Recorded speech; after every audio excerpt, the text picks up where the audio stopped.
Jober, fala pra gente, quais os principais erros que as pessoas cometem nas entrevistas? Olha, Camille, na verdade, dá para a gente ficar uma hora conversando aqui sobre erros que as pessoas cometem antes e durante a entrevista, né? Eu gosto de separar esse antes e durante, porque, na verdade, quando uma pessoa ela recebe, né, o convite para ser entrevistada, seja presencialmente ou virtualmente, com Headhunter, ela já fica num nível de ansiedade super elevado. E esse nível de ansiedade, ele está relacionado justamente às pessoas que não se preparam para a entrevista, né?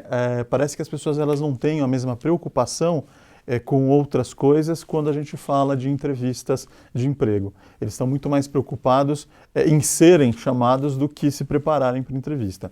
Então, eu diria para você que o primeiro erro que um candidato comete, e que, na minha opinião, é um dos erros mais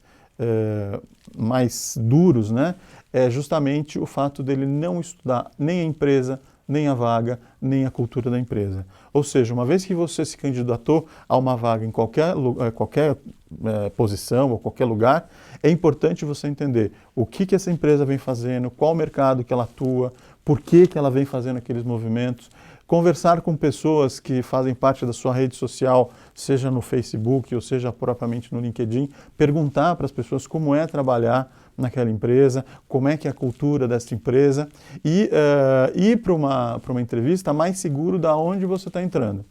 Eu costumo dizer para as pessoas que muitas vezes o sonho vira um pesadelo.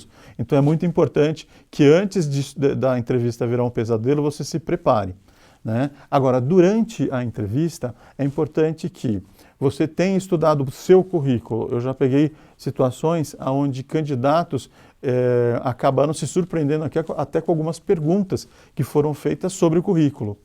Então, é importante estudar bem o seu currículo, entender muito bem o que o seu currículo está enviando como mensagem para o Headhunter ou para o selecionador e, é lógico, se preparar nas respostas que você vai dar. Isso é muito importante, para que você não dê uma resposta de forma improvisada, que você pense antes de responder, que você avalie a sua resposta, o quanto ela vai corroborar as suas virtudes ou o quanto ela vai abrir brecha para que você caia numa armadilha durante a entrevista. Jober, então eu sempre brinco com as pessoas e nós damos risadas de que quando eu ia a entrevistas eu pensava na roupa que eu ia usar e que horas eu tinha que chegar para sair com antecedência. E ao longo do tempo eu descobri que havia muito mais do que isso. E você sempre fala para mim que as pessoas que pensam nas perguntas que o Headhunter vai fazer para elas e já pensam com antecedência naquilo que elas vão responder, obviamente não se surpreendem com nenhuma pergunta e se saem muito melhor. E você sempre fala também que é possível o entrevistado conduzir o entrevistador. Como é que a gente faz isso?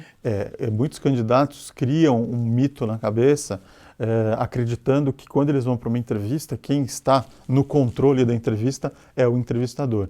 E, na minha opinião, isso é uma grande bobagem, porque se ele tem o seu currículo na mão com as suas informações, então quem vai conduzir a entrevista é você, né? Lógico, se você tivesse preparado antes.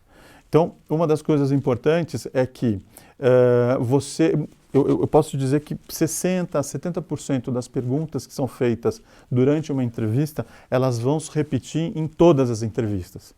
Então, fale-me sobre você, qual é a sua maior virtude, qual é o seu maior defeito, isso são perguntas meio que padrão. Então, se eu sei que isso vai acontecer na minha entrevista, eu já tenho que ter uma resposta não decorada, mas uma resposta coerente às informações que eu estou passando do meu currículo. Uma vez que você consiga identificar estas perguntas, você consegue estruturar boas respostas. Tendo boas respostas, o seu nível de ansiedade cai e isso faz com que você tenha um melhor desempenho durante a entrevista.